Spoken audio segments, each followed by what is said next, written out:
자, 이제 갇힌 코너 주제가 이것을 말아 올려. 네, 이말올입니다. 알파프로 투자전략 정태근 팀장 나와 있습니다. 어서 오세요. 네, 반갑습니다. 네, 김말이 전략 말아 올릴 거냐. 첫 번째 기업은 네. 최근에 뭐 이슈가 되는 건 뭐 앵커님이 더 잘 아실 건데 뭐 최근에 뭐 한수원 계속 이슈가 되고 있고 네옴시티 이슈가 되지 않습니까? 네. 그러다 보니까 네옴시티 관련 종목에 또 관심이 계속 안 간다고 볼 수는 없을 것 같아요. 묶어. 네. 그래서 세아 특수강 세아 특수강. 네, 첫 번째 종목으로 준비했습니다. 여기는 점수는 화살표를 준다면은 8점. 8점. 네. 뭐 거의 따라붙는 네, 말아 올리는데. 네. 자, 가봅시다. 왜? 이유는 뭡니까요? 일단은 이유가 한 가지입니다. 최근에 세아 베스틸 지주가 다시 네옴시티에 묶이게 되면서 상승이 나왔지 않습니까? 근데 네. 이게 100% 자회사인 세아 창원 특수강 요거 때문에 상승이 나왔는데 이게 세아 창원 특수강과 이게 형제사입니다. 형제사하고 뭐 아래는 자회사 이런 건 아닌데 이게 이름이라는 그 유사성 때문에 제가 봤을 때는 같이 좀 부각이 된 게 아닌가 생각이 들어서 연관성은 없고? 연관성이 전혀 없다는 보기 힘들어요. 그러니까 회사 사명에 유사성이 있고 그리고 어쨌든 세아 베스틸 그쵸. 아래에 같은 계열사라는 점, 여기를 보게 되면 연결고리 없는 부분들은 아니거든요.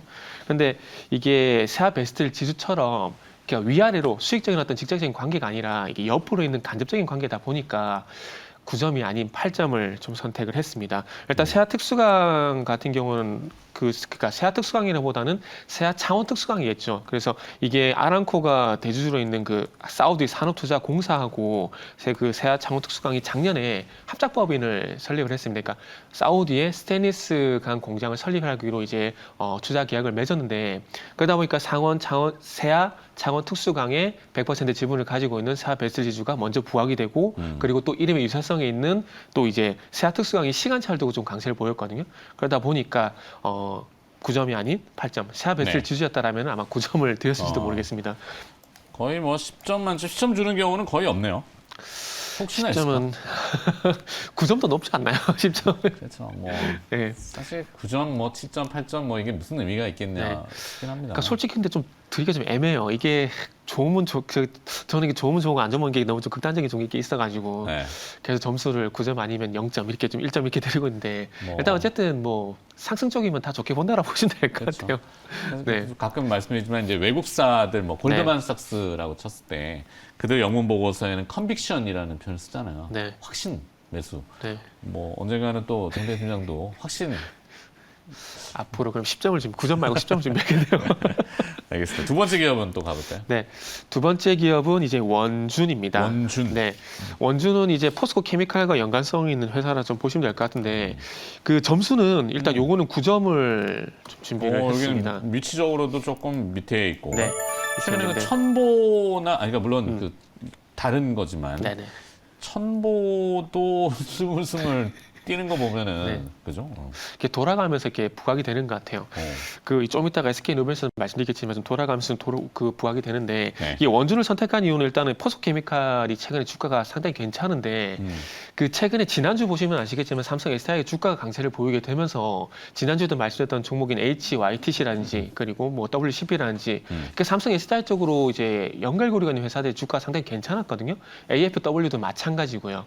그러다 보니까 그 최근에 어쨌든 포스코 케미칼이 응급제 시장도 진출하고 그리고 이런 이슈들로 인해서 실적도 좋게 나오고 하다 보니까 주가 강세인데 뭐 지금 솔직히 말씀드리면 포스코 케미칼은 따라잡아도 무방한 구간입니다. 그런데 위치적으로 봤을 때 좀 부담될 수도 있는 부분들이거든요. 그러다 보니까 최근에 삼성 SDI 사례를 봤을 때 이 포스코 케미칼과 연관성 있는 원준도 그래서 한번 연결해서 보시면 좋지 않을까라는 생각을 좀 해봤고요. 그러다 보니까 11월 3일 날 장중에 14%가량 강세를 보이는데 제가 봤을 때는 포스코 케미칼과 연관성 때문에 그렇게 된 것 같아요.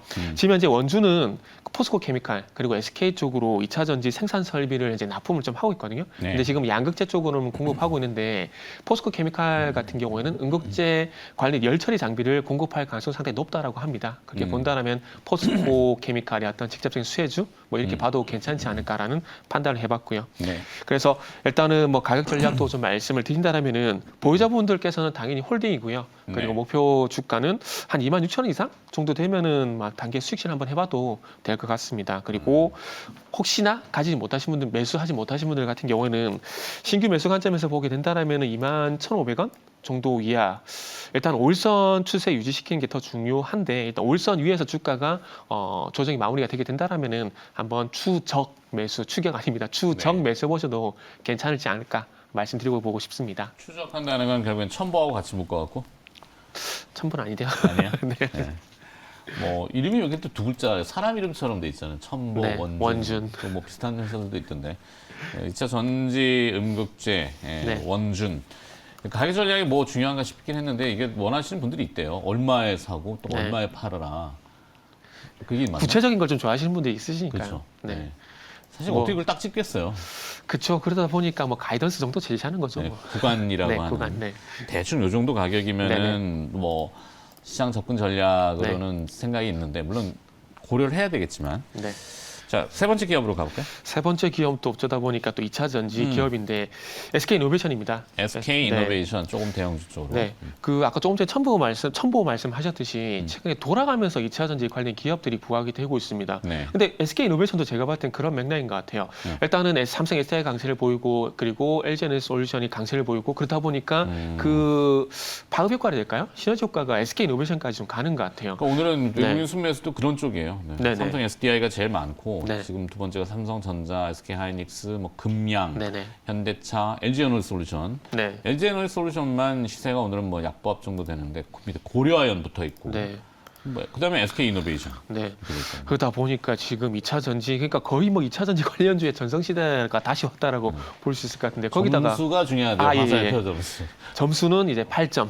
제가 또 8점. 네. 앞에 두 종목은 얘기 잘하고 또 까먹어요. 꼭 점수를 빼먹으면은 뒤에 목표가를 또 안 물어보고. 네. 네. 점수는 8점. 8점입니다. 왜냐하면은 이제 예상하시겠지만 아직 적자 요거 때문에 일단 8점이나 보시면 될 것 같고 그리고 네. 그 전방 기업인 LG 에너지 솔루션이란지 그리고 삼성 SDI가 너무 강하다 보니까 뭐 소위 말하는 삼등주 느낌이 솔직히 있지 않습니까? 그러다 보니까 8점을 줘야 될 거고 원래는 삼성 SDI를 할까 했었는데 이게 또 기간 조정이 끝이 날 것 같다는 생각이 좀 들어가지고 아무래도 가격 조정이 또 우선순위가 있는 것 같아가지고요. 그래서 SK 이노베이션 선택을 했고 그리고 최근에 어쨌든 그 시장이 코스닥에서 코스피로 넘어오게 되면서 대형주 쪽으로 수급이 쏠리게 되고 그리고 2차 전지였던 도미노 현상처럼 강세를 보이는 부분들이 있었다가 19만 원까지 갔었습니다. 갔었다가 지난주 금요일 같은 경우에는 또 외국인과 기관이 오랜만에 동반 매도를 하게 되면서 제가 봤을 때 그 일시적인 어떤 수급 영향인 것 같습니다. 수급 영향인 것 같고 네. 아마 다시 한번 바닥을 확인하는 흐름이 좀 나오지 않을까 생각이 드는데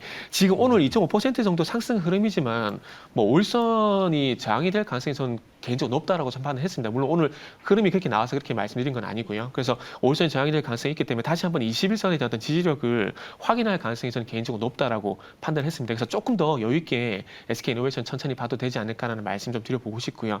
그러다 보니까 뭐 신규 매수 생각하시는 분들 같은 경우는 일단 제 욕심인지 모르겠지만 17만 원 이하까지 한번 기다려봐도 되지 않을까?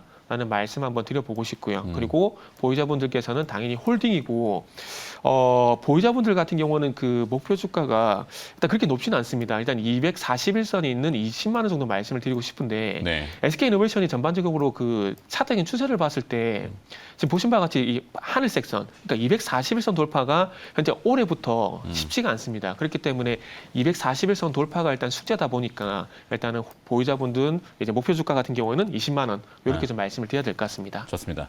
자, 마지막 기업으로 빠르게 가볼까요? 네, 마지막 기업은 이제 반도체 쪽에서 선택을 했는데 파크 시스템스. 파크 시스템즈 원자현미경. 저는 이 종목을 상당히 좀 좋게 보는 이유가 뭐냐면 올해 들어와가지고 고평가가 상당히 좀 많이 해소가 되고 있다는 거 이게 가장 큰 매력이라고 볼 수 있을 것 같아요. 네. 일단은 지금 전반적으로 이 차트를 좀 보게 되면 이게 2020년부터 2021년 초반까지 주가 상당히 많이 올랐습니다. 네. 이 회사가 하고 있는 그 전자현미경이라든지 그리고 원자현미경. 네, 원자현미경 죄송합니다. 원자현미경이네요. 원자현미경이라든지 이 원자현미경이 이제 OLED 쪽으로 사업을 확장하게 되고 이제 또 EUV 또 마스크 리페어 장비 이런 부분의 어떤 기대감들 때문에 주가가 많이 올랐다가 이게 퍼가 110배 넘게 갔더라고요. 네, PR은 좀 네. 높았죠. 그랬다가 지금 이제 이제 점수 9점. 예, 죄송합니다. 또 깜빡. 괜찮아요, 괜찮아요. 9점. 화면에 나오고 있으니까. 예, 9점인데 이게 9점을 드린 이유는 단 한 가지입니다. 이 실적이 좋아지게 되면서 기간 조정을 거치게 되면서 고평가가 해소가 되고 있다. 그러면서 내년에는 저 개인적으로는 내년에는 16만 원 돌파를 하지 않을까라고 보게 된다라면은 지금 정도 가격대가 저는 상당히 저가 매수 구간이라서 좀 봐집니다. 네. 그러다 보니까 점수를 좀 높게 줬고 그 최근에 또 실적 이슈가 좀 반영이 되게 되면서 주가 올랐다가 또 기간 조정 양상이 진행되고 있기 때문에 지금 정도 부분에서 여유 있게 천천히 접근을 하셔도 괜찮지 않을까라는 말씀을 좀 드릴 수 있을 것 같습니다. 조금 호흡을 길게 보시는 분들이라면은 모아간다는 표현이 딱 적당한 네, 얘기입니다. 그렇죠. 모아가지고 내년까지 보게 된다라면은 좋은 결과가 있지 않을까 말씀드리고 싶고 올해뿐만 아니라 내년에도 실적이 더 좋아질 가능성이 높기 때문에 보유자분들은 당연히 홀딩이고요. 홀딩이고 뭐 1차 목표가라고 좀 말씀드리겠습니다. 1차 목표가는 뭐 12만 5천 원 정도 일단 말씀드려보고 싶고 최종적으로는 내년까지 보게 되면 16만 원 돌파 가능성도 보고 있다는 점 말씀드릴게요. 그래서 일단 1차 목표가는 12만 5천 원. 신규 매수는 지금 기간 조정 양상이기 때문에 요게 10만 7천 원 이하 정도 준다라면은 충분히 매수가 가능할 것 같아요. 그래서 한 2천 원 정도 가격 차이기 때문에 여유 있게 10만 7천 원 이하 정도 가격을 주게 된다라면은 뭐 천천히 접근하셔도 충분히 무방한 종목이다라는 말씀을 드리도록 하겠습니다. 좋습니다. 자, 이것을 말아 올려 뭐 낙폭이 큰 기업을 사실은 저점 매수할 거냐인데 뭐 오늘 보니까 대부분 기업들이 고점 대비해서야 크지만 네. 죄송하지만 이게 지난주 금요일 날 낙폭 큰 종목들이 매수하는 종목이 안 보이더라고요. 제 관점에서. 그래가지고 일단은 뭐 조정을 보이는 종목들로 좀 우선 순위를 좀 배정했습니다. 알겠습니다. 세아트스광, 원준, SK이노베이션, 파크 시스템즈 4개나 되는데 그중에 하나 좀 선택. 탑픽이요? 탑픽은 일단 저는 세아특수강. 세아특수광. 네. 정리하겠습니다. 네. 알파프로 투자전략 정태근 팀장이었네요. 고맙습니다. 네, 감사합니다.